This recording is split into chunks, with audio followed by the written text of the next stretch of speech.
In this video, I'll show you how to set a custom 4:5 aspect ratio inside Davinci Resolve. Let's get started. First, click the gear icon in the bottom right corner to open your project settings. Under the Master Settings tab, look for Timeline Resolution. If you're working with 4K footage, change the resolution to 2160 by 2700. If you're using 1080p footage, set it to 1080 by 1350. This gives you a proper 4:5 aspect ratio.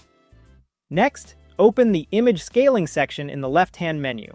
For input scaling, set Mismatch Resolution to Scale Full Frame with Crop. This ensures your clip fills the frame correctly without any black bars. Now close the settings and go back to your timeline. Select your clip, then open the inspector. From here, you can fine-tune the position or zoom to perfectly frame your subject within the 4:5 layout. And that's it! You've now set up your project for a clean 4:5 aspect ratio, ready to export for social media.